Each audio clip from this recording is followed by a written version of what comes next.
E eu convido a igreja para a leitura do Evangelho de Lucas, capítulo 1, verso 26 a 38.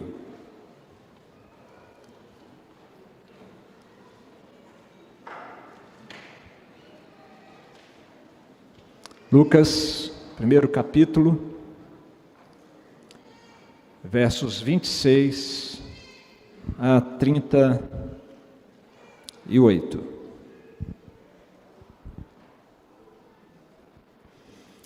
Diz a palavra do nosso Deus, irmãos.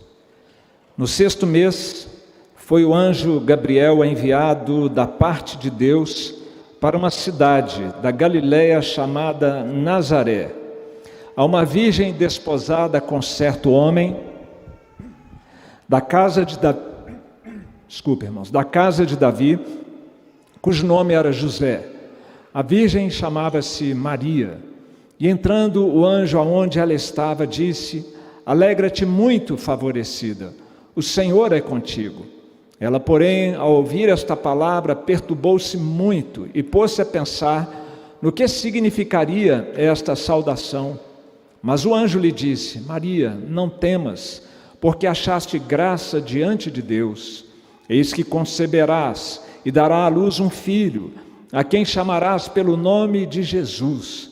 Este será grande e será filho do Altíssimo. Deus, o Senhor, lhe dará o trono de Davi, seu pai. Ele reinará para sempre sobre a casa de Jacó, e o seu reinado não terá fim. Então disse Maria ao anjo: Como será isto? Pois não tenho relação com homem algum.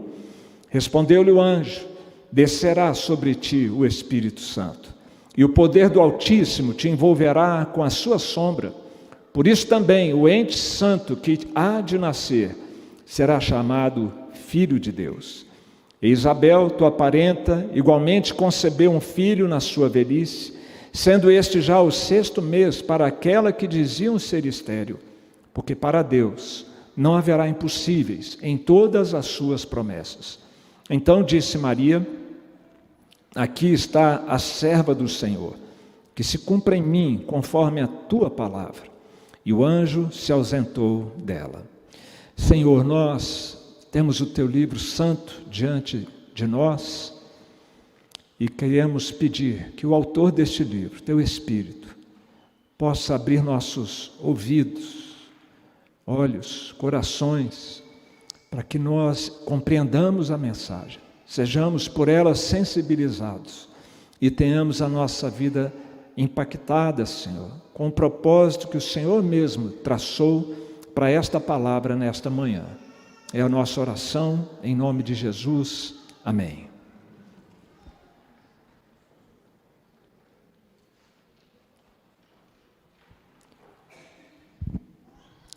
Queridos, gostaria de nessa manhã começar falando de promessas. A palavra promessas para o povo de Deus é uma palavra muito querida, traz boas referências para a nossa mente e para o nosso coração. Mas fora da Bíblia, promessas é uma palavra que nós não nos sentimos confortáveis com ela, é uma palavra vazia muitas vezes, porque nós estamos acostumados a ver promessas e mais promessas que simplesmente são quebradas, não são levadas a sério. Cônjuges prometem permanecer juntos em amor, cuidado e respeito por toda a vida e quebram suas promessas. Candidatos prometem mundos e fundos, honestidade, serviço abnegado pelo povo e muitas outras promessas simplesmente com todo descaramento que nós já estamos cansados de ver, não cumprirem suas promessas. E nós fazemos promessas para nós também, não é? Final de ano agora, há poucos dias do final deste ano, o ano novo vai começar e você vai fazer algumas promessas para você mesmo. Vou para a academia, vou fazer dieta, segunda-feira, e tantas outras que nós sabemos que vai chegar uma hora que a gente não vai cumprir com algumas das nossas promessas. Por exemplo, vou fazer minha devocional diária direitinho durante o ano, ler a Bíblia, orar, e por aí vai. Nós prometemos que não vamos mais fazer aquelas coisas que desagradam a Deus na nossa conduta, temperamento, relacionamentos, e quando a gente vê, a gente já está lá de novo. O máximo que a gente conseguiu foi adiar as promessas que nós fizemos para nós e para Deus, muitas vezes. Mas o nosso Deus não é assim. A palavra de Deus nos diz que Deus não é homem para que minta, nem filho do homem para que se arrependa. Porventura, tendo ele prometido, não fará, ou tendo falado, não o cumprirá. Sabe quem falou isso? Um profeta pagão chamado Balaão. Ele conhecia e reconhecia esse caráter, ou esse traço do caráter de Deus. O apóstolo Paulo também, no mesmo caminho, falando da esperança da vida eterna, ele diz que o Deus que não pode mentir prometeu antes dos tempos eternos.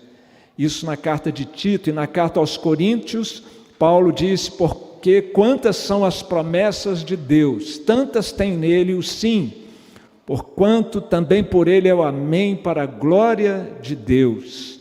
A passagem bíblica que nós temos diante de nós nessa manhã, meus irmãos, a nossa série Jesus, o Messias tão esperado, chegou, série de pregações natalinas com os pastores da igreja e convidados também.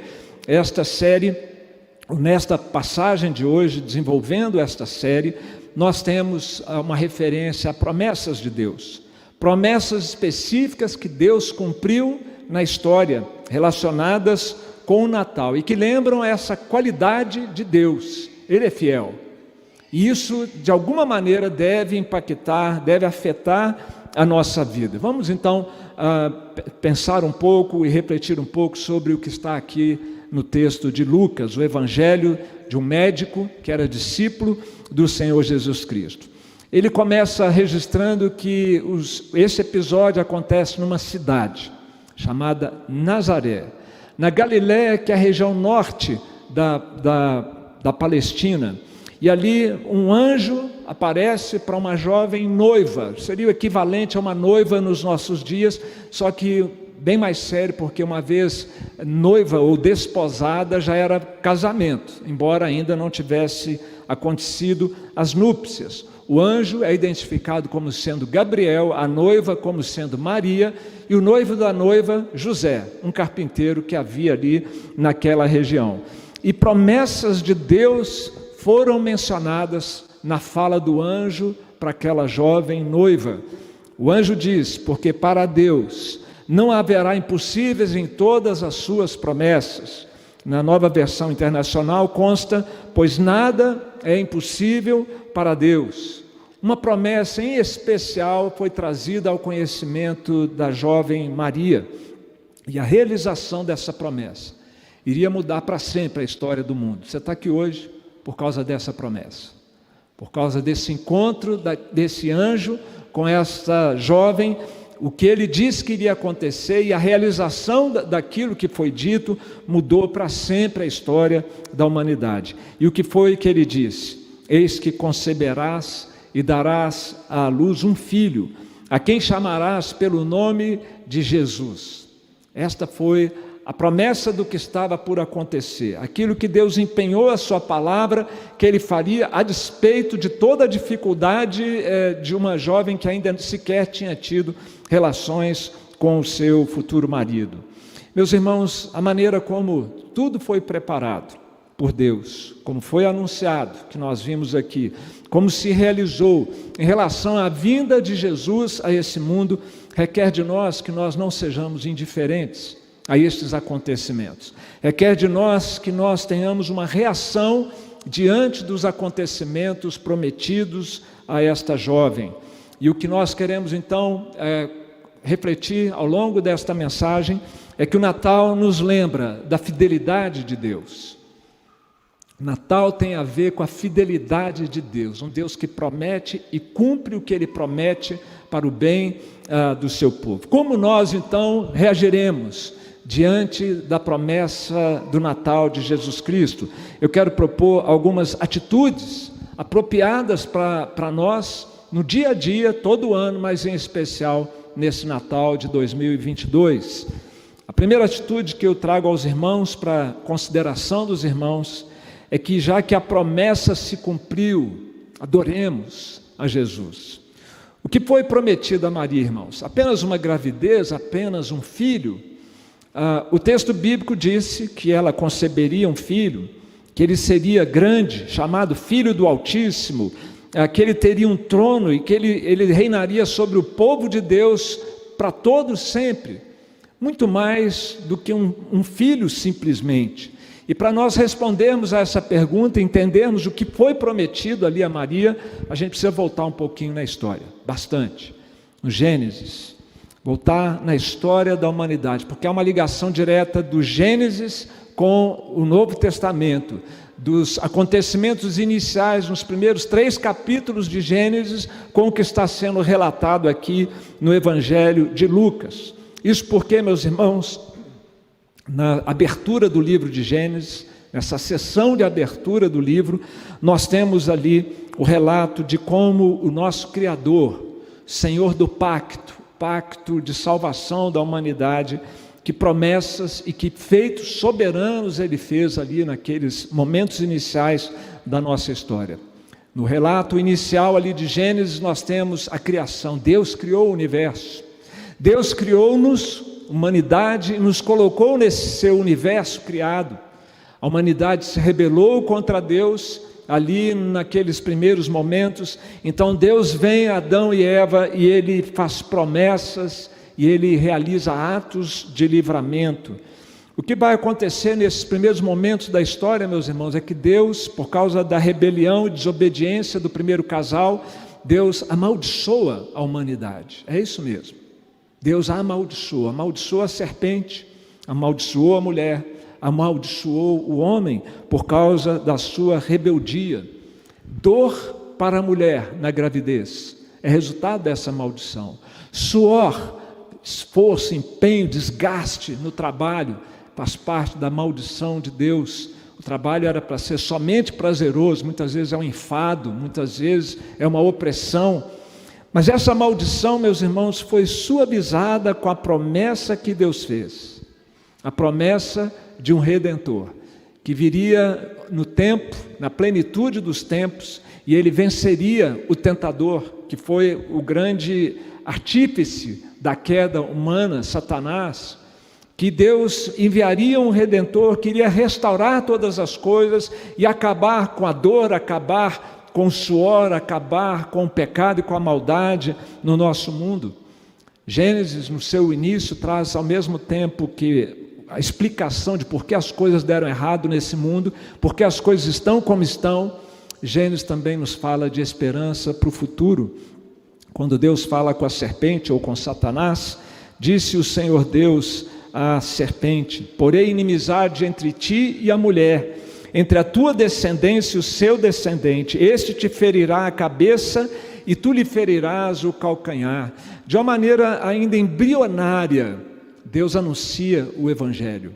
Ele fala que o Messias viria. O Messias significa o ungido de Deus, que Deus ungiria uma pessoa em especial, com uma missão especial, de esmagar o mal nesse mundo e restaurar a criação de Deus, a sua condição de harmonia e de perfeição.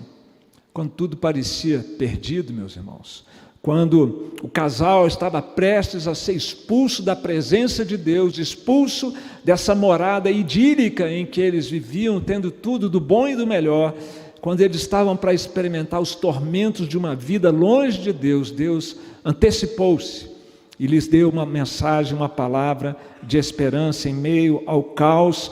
Ele faz esta promessa: o descendente da mulher, no futuro distante, derrotaria todo o mal.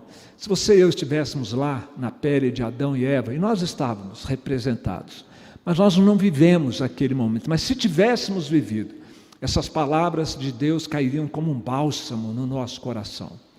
Fizemos tudo errado, vamos sofrer demais agora, mas nós temos uma esperança para o futuro. Deus manifestou para nós a sua bondade e misericórdia, apesar de não merecermos. Como foi importante para Adão e Eva ouvirem essas palavras esperançosas de Deus, Esperança essa que foi alimentada pelo povo de Deus, o povo de Israel, ao longo de séculos, meus irmãos, ao longo de milênios. E como nós precisamos desta palavra nos dias de hoje também. E aí passaram-se séculos, 4.000 anos aproximadamente, e a promessa feita a Eva, de que ela seria a mãe, ou que da sua descendência viria o Redentor e o Messias para a humanidade, esta mesma promessa agora é reiterada àquela jovem noiva em Nazaré. Uma promessa que iria se realizar, uma geração sobrenatural de uma criança sem participação masculina, e essa criança então é feito ali um chá de revelação angelical, desculpe a comparação. Mas é isso, sem ultrassom ele vai dizer, é menino. Já tem até nome, que é uma luta, né, para escolher o nome, o anjo já facilitou o serviço. O nome dele é Jesus. Jesus significa Jeová salva. Vem de Deus a salvação, aquilo que Jonas disse quando estava lá nas profundezas do oceano, dentro de um grande peixe, ele ora e diz, ao Senhor pertence a salvação, Jeová salva, Jesus será o nome dele. E o chá de revelação continua com detalhes ainda mais surpreendentes, porque o anjo diz, olha, ele será grande, nome acima de todo nome, santo, perfeito, não será apenas seu filho, mas ele é o Filho do Altíssimo, Filho de Deus, divino como seu Pai que o enviou. Ele será filho de Davi, porque Deus havia prometido a Davi por volta ali de 1000 anos antes do nascimento de Jesus, ele havia prometido a Davi que nunca faltaria um descendente de Davi sobre o trono de Davi, e que o trono de Davi seria eterno. Mas como ter um trono eterno com seres humanos que morrem? É porque Deus já sabia o que ele faria. Ele enviaria o seu filho para assentar no trono de Davi e reinar não apenas sobre Israel, mas sobre todas as nações, sobre a casa de Jacó, sobre o povo de Deus, sobre todas as nações, um reino eterno, um reino sem fim. Portanto, meus irmãos, nós temos de Gênesis a Lucas a promessa reiterada e o cumprimento da promessa. Deus se lembrou da promessa feita ao primeiro casal. Há cerca de 22 anos foi lançado um filme de ação chamado 11 Homens e um Segredo. A narrativa bíblica nós poderíamos intitulá-la de algo acontecido há 2022 anos atrás, 2 mulheres e uma promessa. Eva, Maria e a mesma promessa, a promessa do Messias. O Messias prometido chegou, meus irmãos, e por isso nós devemos a Ele a adoração. Ele veio cumprir aquilo que Deus tinha dito ao primeiro casal. E quando nós adentramos as páginas do Novo Testamento, nas cartas do apóstolo Paulo, Paulo diz que Jesus, o Filho de Deus, o Filho do Altíssimo, cumpriu exatamente aquilo que havia sido planejado pelo Pai, pelo Filho e pelo Espírito Santo. Em Colossenses 2,15 nós encontramos que Jesus, esse Jesus que nasceu e que nós estamos celebrando, despojando os principados e as potestades, publicamente os expôs ao desprezo, triunfando deles na cruz. É uma linguagem um tanto quanto sofisticada, mas para dizer que o maligno, Satanás, os demônios e o mal desse mundo foi vencido por Jesus na cruz. E nós já estamos experimentando os primeiros sinais dessa vitória, e ela vai se consumar na volta de Jesus. Também, no mesmo texto, na Nova Versão Internacional, diz que, tendo despojado os poderes e as autoridades, fez deles um espetáculo público, triunfando sobre eles na cruz. Meus irmãos, quando nós fazemos uma aliança com Cristo, quando nós entregamos a nossa vida a Jesus, nós somos unidos a Ele. É espiritual, é sobrenatural, mas é real, meus irmãos, é verdadeiro isso, é uma experiência real de estarmos unidos a Cristo. E quando nós estamos assim unidos a Cristo, nós somos libertos da escravidão e da opressão do mal que o primeiro casal experimentou ali naqueles instantes iniciais da história humana, do mal que vem graçando e destruindo a humanidade, que nos deixa tão perplexos. Como pode ter gente má nesse mundo? E como nós podemos ser maus muitas vezes? Pois o mal, meus irmãos, quando nós nos colocamos em Cristo, fazemos uma aliança com Cristo e Cristo conosco, esse mal começa a ser derrotado.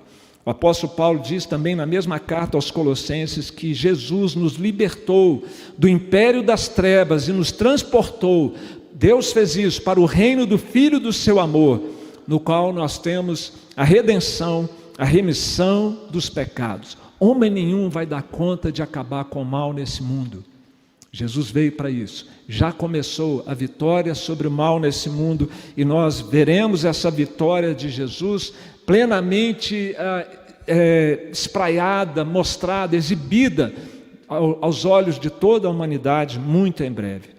Mas isso só vai experimentar aqueles que respondem com fé e obediência a Jesus, nosso Redentor. Quem assim responde com fé, quem coloca a sua confiança em Cristo, quem se entrega a Jesus, vai experimentar dessa graça especial do Senhor, que liberta de todos os efeitos dessa maldição que foi colocada sobre a humanidade. Por isso, meus irmãos, adoremos. A promessa se cumpriu. Deus é fiel. De todas as promessas que Deus empenhou a sua palavra, e a Bíblia está repleta de promessas de Deus, esta é a promessa das promessas, a bênção das bênçãos. Jesus de Nazaré, até então conhecido por muitos ali como filho do carpinteiro, é muito mais do que isso, é o Filho do Altíssimo, é Deus conosco, é Emanuel, é o Filho eterno de Deus. A restauração já começou, o mal já está sendo derrotado, e a grande questão que resta é: você já está em Cristo? Você já entregou sua vida a Jesus? E já entendeu, se já entregou sua vida a Cristo, que vencer o mal faz parte do pacote da salvação, o mal que está dentro de você, dentro de mim, para que nós nos tornemos cada vez mais parecidos com Cristo. Você já começou a experimentar os benefícios prometidos lá no jardim e realizados lá a partir desta visita do anjo a Maria, Gabriel a Maria. Nós possamos adorar a Jesus, que Ele seja o centro das nossas vidas, que haja cada vez mais de Cristo em nós e menos de nós mesmos aqui dentro do nosso coração. Eu gosto muito da reflexão que James Packer faz sobre o que é a maturidade. Ele diz que a gente percebe que está amadurecendo quando a gente fica impaciente com os elogios que nós recebemos e nos alegramos cada vez mais em ver Jesus exaltado na nossa vida e nas coisas que nós fazemos ou vemos acontecer. Isso é adoração, isso é buscar a glória de Jesus, isso é se contentar em ver Jesus crescendo na nossa vida, nos nossos feitos, nas nossas famílias, na nossa igreja, e nós cada vez mais periféricos, em segundo plano, para que Cristo cresça e nós possamos diminuir. Mas há uma segunda atitude, irmãos, que eu quero compartilhar com os queridos. A promessa se cumpriu, vamos adorar a Jesus. E promessas vão se cumprir, vamos confiar no Senhor. O verso de número 37 nos diz: porque para Deus não haverá impossíveis em todas as suas promessas. Depois de reiterar uma promessa antiga, entre aquelas que ligou e conectou aquelas duas mulheres, o texto bíblico fala de outras promessas, promessas para o povo de Deus, falas de Deus em que Deus se compromete a abençoar, em fazer o bem ao seu povo. A mesma verdade que foi dita ali pelo anjo, foi também a experiência de Abraão. Abraão também tinha uma esposa que era idosa, ele idoso, ela estéril, e lá em Gênesis 18, o registro bíblico diz: acaso para o Senhor a coisa demasiadamente difícil? Daqui a 1 ano, neste tempo, voltarei a ti e Sara terá um filho. Quantas promessas Deus tem feito na história na história do povo de Deus, conforme registrado na Bíblia Sagrada. A promessa para Eva, a promessa para Maria, de que ela seria mãe, sobrenaturalmente, do Filho de Deus. No texto bíblico fala também da promessa feita a Zacarias e Isabel, que eram parentes de Maria, e que também era estéril, também era idosa, e o nome Zacarias significa Deus se lembrou. E por que esse registro de Zacarias, Isabel e João Batista, que foi o filho deles, está aqui no meio dessa história? Foi para reforçar para Maria: olha, assim como aconteceu com a sua parente, vai acontecer com você também. Não há impossíveis para Deus nas suas promessas. Deus se lembrou do anseio frustrado de Zacarias e Isabel, que não podiam ter filhos. Deus se lembrou dos sonhos de Maria, que queria ser mãe, queria se casar. E assim vai, meus irmãos. Nós temos muitas promessas da parte do nosso Deus. Paulo, ele registrou isso de uma forma muito bonita, quando ele disse na sua carta aos Romanos, que Deus, aquele que não poupou o seu próprio Filho, antes por todos nós o entregou, porventura não nos dará graciosamente com Ele, com Cristo, todas as coisas? Você entendeu o que está escrito aqui, que eu acabo de ler? Se o Pai já deu o Filho para nós, o que mais for necessário para as nossas vidas, Deus vai nos dar. É um compromisso de Deus, é uma promessa de Deus para nós. E esta promessa decorre da outra. É porque Ele nos deu o seu Filho, é porque nós temos uma aliança com o Filho, é porque nós entregamos a nossa vida a Jesus, fomos feitos novas criaturas e agora somos povo de Deus, família da fé. É só por isso que nós podemos contar com estas outras tantas coisas que Deus promete nos proporcionar. Mas aqui vale uma reflexão importante, irmãos. Por que Deus faz assim? Por que Deus é assim condescendente, bondoso conosco? É por causa do nosso desempenho? É porque a gente procura ser uma boa pessoa, né? Aquela famosa tríplice resposta, né? Eu não mato, eu não roubo, eu não tenho vícios, então Deus vai olhar para mim e vai me tratar bem. A Bíblia diz que não funciona desse jeito. E aqui nós temos um exemplo muito importante, que muitas vezes é mal compreendido, que é a respeito dessa jovem noiva, Maria. Por que é que Deus foi tão bondoso com ela a ponto de escolhê-la para que ela fosse a mãe do Filho de Deus eterno, que se encarnaria numa mulher? Porque ela, dentre tantas outras que viveram ao longo da história, e no povo de Deus, as virgens, todas elas nutriam um anseio: será que eu vou ser a escolhida para ser a mãe do Messias? Por que Maria? O texto bíblico diz por quê. Verso 28. Entrando o anjo aonde ela estava, disse: alegra-te muito favorecida, o Senhor é contigo. E no verso 30, mas o anjo lhe disse: Maria, não temas, porque achaste graça diante de Deus. Maria foi favorecida, Maria encontrou, recebeu graça da parte de Deus. Na Bíblia, no Novo Testamento, favor e graça são termos que se referem à bondade de Deus, que Ele direciona para nós sem que nós mereçamos.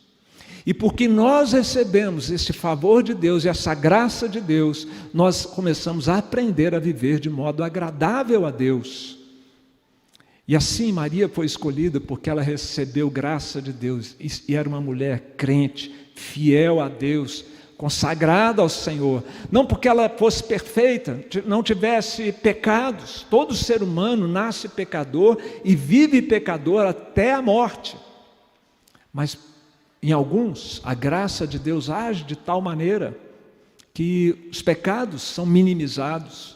Nós vamos nos tornando cada vez mais parecidos com Cristo. E essa foi a razão porque Maria foi escolhida. Ela foi favorecida e se tornou uma mulher de Deus, dignificada para essa nobre missão, abençoada para ser bênção para o mundo. Meus irmãos, a experiência de Maria, guardadas as proporções, deve ser a experiência de cada um de nós.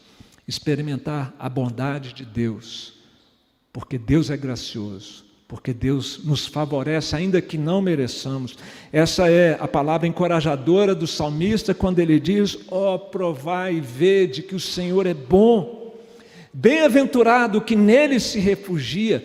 Temei o Senhor, vós os seus santos, pois nada falta aos que o temem. prove da bondade de Deus, não de tentar a Deus, mas de se dispõe a experimentar dessa bondade, acredite na bondade de Deus, conte com a bondade de Deus, com o favor de Deus em cada uma das suas promessas, porque para Deus não haverá impossíveis em nenhuma das suas falas, em nenhuma das suas promessas para conosco. Você conhece um pouquinho de Bíblia, é capaz de enumerar algumas das boas promessas de Deus para o seu povo? Por exemplo, as promessas de companhia, da presença de Deus conosco. Tem promessa disso na Bíblia? A Bíblia diz, o Senhor diz, eis que estou convosco todos os dias. Promessa de proteção, tem promessa de proteção na Bíblia para nós? O apóstolo João disse que aquele que está em Cristo, maligno, não lhe toca, porque é maior o que está em nós do que aquele que está no mundo. Promessa de suprimento para as nossas necessidades materiais, tem? Buscai, pois, em primeiro lugar o seu reino e a sua justiça, e todas estas outras coisas, o que comer, o que vestir, onde morar, serão acrescentadas. Promessas de vitória sobre o mal que está dentro de nós, ou que querem fazer contra nós. O texto bíblico nos diz, Paulo, na sua carta aos Romanos, o pecado não terá domínio sobre vós. Promessas de bênção na família, tem na Bíblia para nós? Nós vamos falar dela daqui a pouco, mas nos 10 mandamentos lá diz que Deus faz misericórdia até 1000 gerações daqueles que o amam.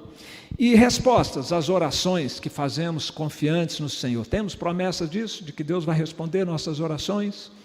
Com certeza, meus irmãos, em muitos lugares a Bíblia ensina que aquele que nele crê não será decepcionado. Se nós já temos a Jesus, se nós somos a morada de Jesus, se Cristo vive em nós, meus irmãos, Ele que dispensou palácios para serem construídos para a sua adoração e veio morar em nós, quanto mais outras promessas que nós temos na palavra de Deus se realizarão em nosso favor. Por isso, confiemos.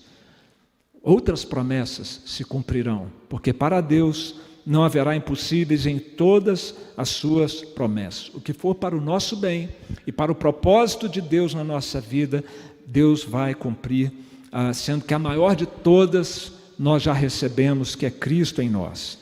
Meus queridos, quanto mais suave poderia ser a nossa vida se nós tivéssemos em mente estas verdades.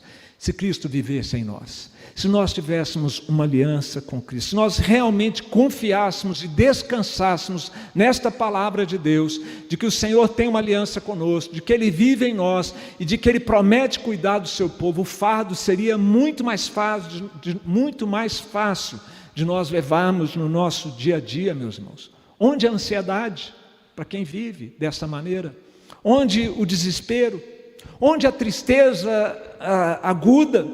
Onde a depreciação pessoal? Onde o senso de incapacidade paralisante?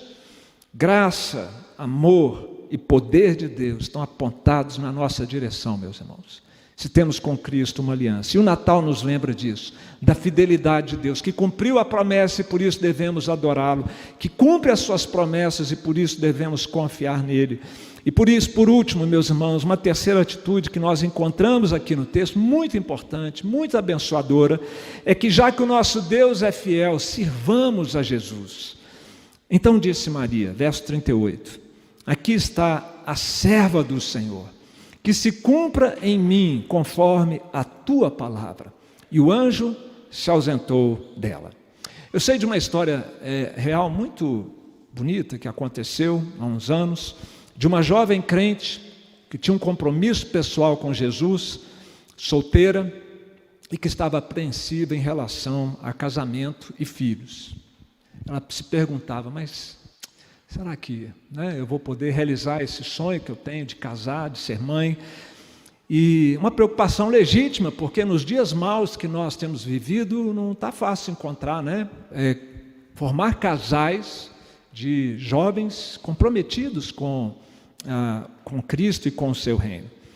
E o pastor então lhe aconselhou da seguinte maneira, falou, olha, não se angustie, não se desespere, ore como Maria, aqui está a serva do Senhor, que se cumpra em mim conforme a sua vontade. Em outras palavras, o que o pastor quis dizer para ela e diz para ela, é que se o Senhor quiser abençoar você, para que você constitua uma família cristã, para a glória dEle, para o serviço dEle. Se disponha para isso. É muito antes de ser seu sonho, é interesse de Deus em ter famílias assim, famílias comprometidas com Ele, casais comprometidos com Ele, e ela então se colocou dessa maneira, como Maria, para servir a Deus, se assim Ele desejasse, por meio da sua família.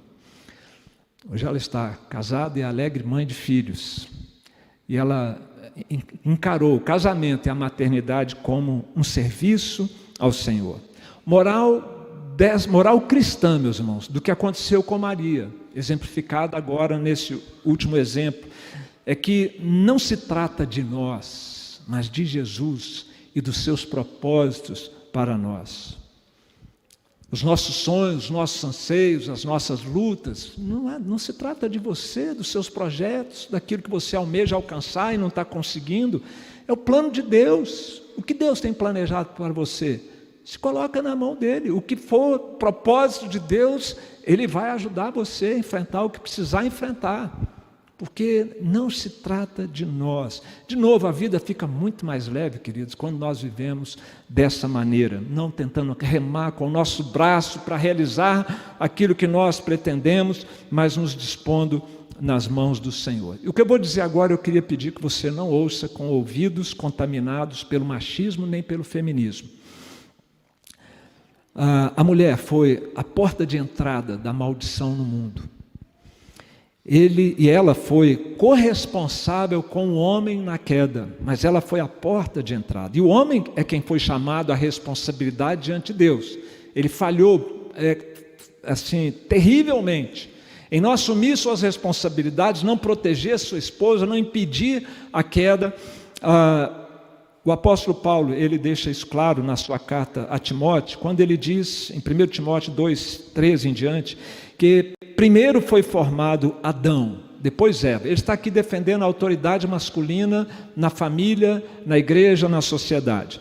E segundo, ele diz, e Adão não foi iludido, mas a mulher, sendo enganada, caiu em transgressão.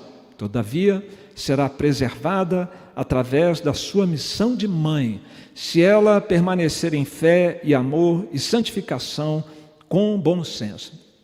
Calma aí, eu espero que os seus ouvidos não estejam na frequência machista nem feminista, mas vamos entender o que a palavra de Deus está nos ensinando, meus irmãos. Sim, a mulher foi a porta de entrada. O responsável primeiro foi o homem. Mas ao invés de a mulher ser massacrada por isso, massacrada por Deus, Deus lhe concede uma função dignificadora para ser mãe.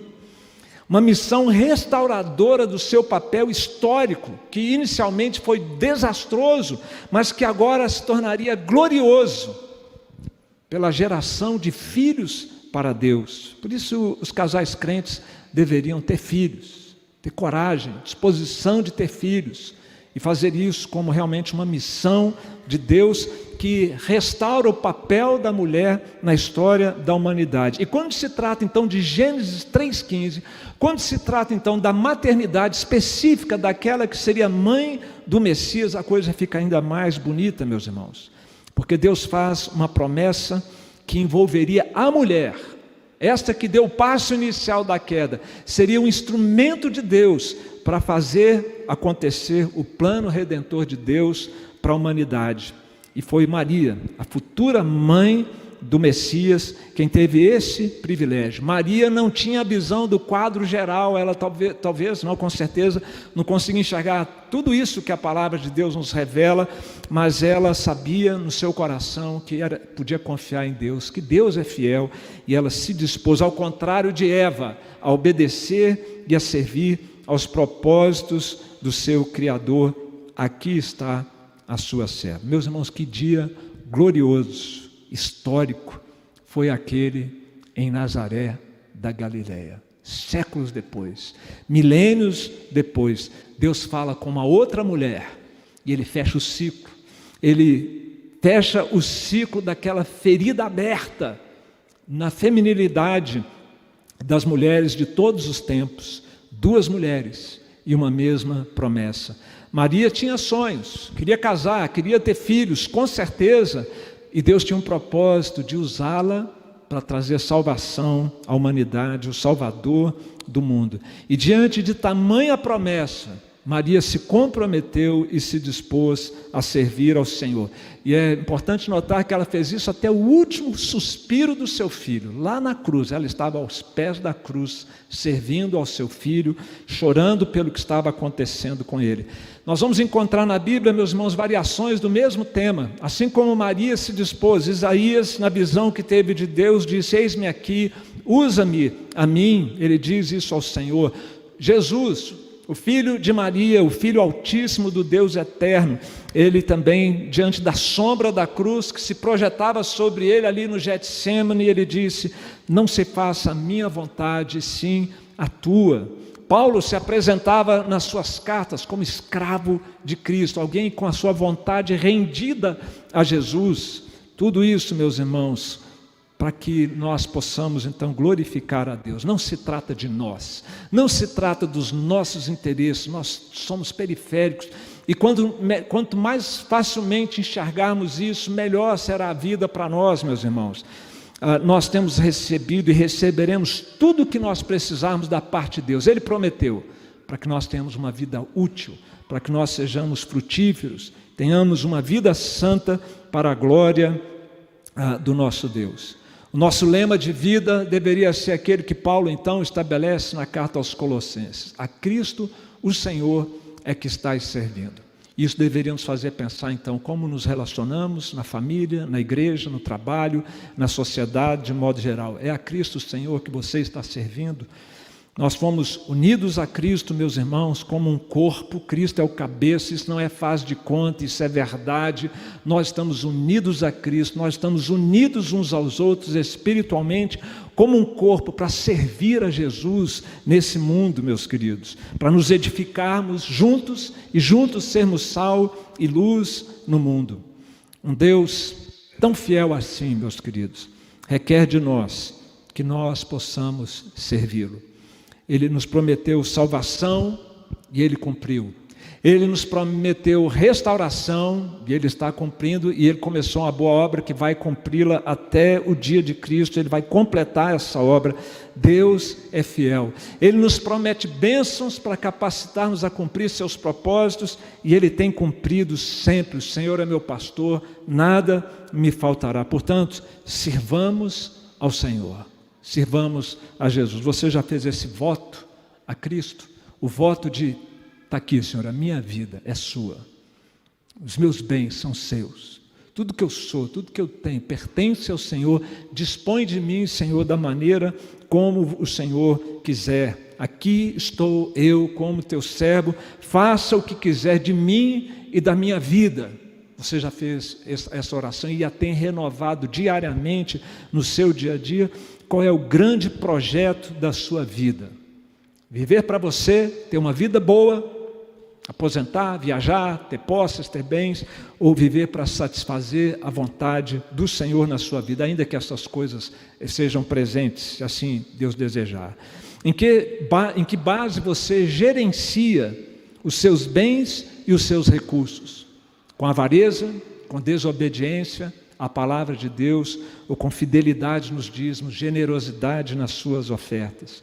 A sua família está a serviço do Senhor, como a família de Josué, lembram? Eu e minha casa serviremos ao Senhor. Ou como a família de Maria: eis aqui a tua serva, cumpra em mim o teu querer. Que nós possamos, portanto, nos votar, nos dedicar ao serviço do Senhor Jesus, e que assim Deus nos abençoe, meus irmãos. O Natal nos lembra da fidelidade de Deus. Deus é fiel.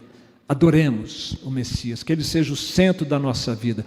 Confiemos nas suas promessas, vamos caminhar mais leve na vida e sirvamos a Jesus. Isso traz propósito e alegria na nossa caminhada. Que assim o Senhor nos abençoe.